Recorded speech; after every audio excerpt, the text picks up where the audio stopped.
حکومت تلنگانہ کی جانب سے نیا نوٹیفیکیشن جاری ہوا ہے اور یہ بتایا گیا ہے کہ مذہبی مقامات پر گیدرنگ کی اجازت نہیں ہوگی۔ بس کچھ دن باقی ہے رمضان المبارک کو۔ صرف رمضان ہی نہیں، دوسرے تہوار بھی آنے والے ہیں۔ مہاویر جینتی، رام نومی، گڈ فرائیڈے اور دیگر تہوار آنے والے ہیں۔ شب برات اور ہولی میں گیدرنگ کی اجازت نہیں ہوئی تھی اور پولیس کی جانب سے بھی سخت ترین انتظامات کیے گئے تھے، لیکن اس نوٹیفیکیشن کے بعد عوام میں کافی ناراضگی اور غم و غصہ پایا جا رہا ہے۔ صرف مذہبی مقامات اور اسکول کالجز پر ہی پابندی عائد ہے، لیکن لیکر شاپ، شادی خانے، تھیٹرز اور مالز میں سوشل ڈسٹینسنگ کے دھجیاں اڑائی جا رہی ہے۔ کوئی سوال نہیں، آخر مذہبی مقامات پر ہی کیوں پابندی عائد کی جا رہی ہے؟ تہواروں سے قبل اچانک تلنگانہ حکومت کی جانب سے ایک نوٹیفیکیشن جاری کر دیا گیا ہے۔ اس کے بعد افواہوں کا بازار گرم ہو چکا ہے۔ یہ بتایا جا رہا ہے کہ رمضان المبارک میں بازاروں کو جلدی بند کر دیا جائے گا، لیکن حکومت تلنگانہ کی جانب سے کسی بھی طرح کا اعلان یا نوٹیفیکیشن جاری نہیں کیا گیا ہے اور عوام میں کافی بے چینی بھی پائی جا رہی ہے۔ حکومت کے اس نوٹیفیکیشن سے غم و غصہ بھی پایا جا رہا ہے۔ واضح ہے کہ پچھلے سال ان دنوں سختی کے ساتھ لاک ڈاؤن لگایا گیا تھا اور تمام کاروباری ادارے بند کر دیے گئے تھے اور رمضان المبارک میں بھی بہت زیادہ لوگ متاثر ہوئے تھے، جس میں ہوٹل لائن اور پھر کپڑے کے کاروبار کرنے والے سب میں زیادہ متاثر ہوئے تھے۔ اور آج اس طرح کے نیوز شائع کیے جا رہے ہیں کہ بازاروں کو رمضان میں جلد بند کر دیا جائے گا۔ اس نوٹیفیکیشن کے بعد یہ افواہیں گشت کر رہی ہے اور دوسری طرف شہر حیدرآباد میں کچرے کی نکاسی نہیں ہو رہی ہے۔ کچرا اتنا پھیل چکا ہے کہ عوام بہت پریشان ہے اور بیمار بھی ہو رہی ہے اور ہاسپٹلوں میں بغیر کووڈ ٹیسٹ کے کسی بھی مریض کو داخلہ نہیں دے رہے ہیں، اور دوسری طرف حکومت صرف بیان بازی میں مصروف ہے۔ بلدیہ میں میئر ڈپٹی میئر کے انتخابات ہو چکے ہیں اور میئر اور ڈپٹی میئر بھی بن چکے ہیں، لیکن میئر صاحبہ صرف فوٹو سیشن میں مصروف ہے۔ شہر حیدرآباد میں کچرا اتنا پھیل چکا ہے کہ عوام بہت پریشان ہے۔ رمضان آ رہا ہے، صرف رمضان ہی نہیں کئی تہوار آ رہے ہیں، لیکن کوئی پرسان حال نہیں ہے۔ رمضان المبارک سے قبل میٹنگ رکھی جاتی تھی، وہ میٹنگ بھی آج نہیں رکھی گئی ہے، اور پھر بلدیہ کی جانب سے کوئی بھی کام نہیں کیے جا رہے ہیں۔ بلدیہ کے میئر صرف فوٹو سیشن میں مصروف ہے۔ ایسا لگ رہا ہے کہ صرف فوٹو سیشن کے لیے انہیں میئر بنایا گیا ہے۔ ڈپٹی میئر تو دکھائی ہی نہیں دے رہے ہیں۔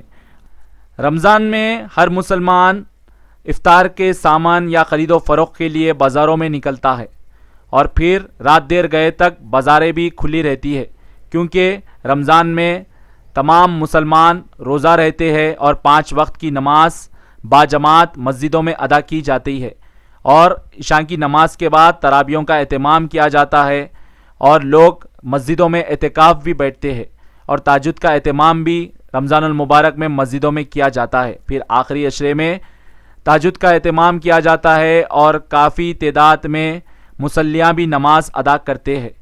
اور دوسری طرف رمضان المبارک میں حضرت علی علیہ السلام کی شہادت کا جلوس آتا ہے، اور پھر الوداع جمعے کی نماز ادا کی جاتی ہے، اور پھر عید الفطر کی نماز بھی عید کے وقت ادا کی جاتی ہے، جس میں بھی کافی تعداد میں مصلیاں نماز ادا کرتے ہیں۔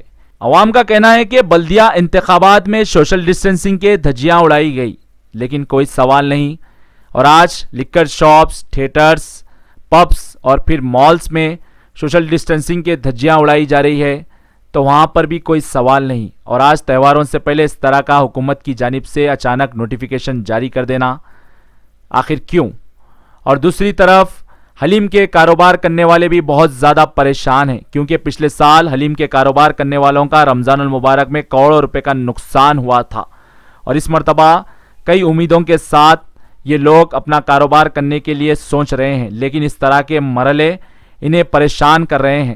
اور آپ کو بتاتے چلے کہ بیرونی ممالک میں حلیم کو کووڈ-19 سے لڑنے کی غذا بتائی گئی تھی، اور حلیم کی خرید و فروخت بھی رمضان المبارک میں بہت زیادہ ہوتی ہے، اور ایرانی حلیم ہو یا پھر کئی ہوٹلز ہیں جو کہ حلیم کا کاروبار کرتے ہیں، اور پچھلے سال لاک ڈاؤن کی وجہ سے کروڑوں روپے کا نقصان حلیم کے کاروبار کرنے والوں کا ہوا تھا، اور اس طرح کا آج نوٹیفیکیشن سب کے لیے ایک سوال اٹھا رہا ہے۔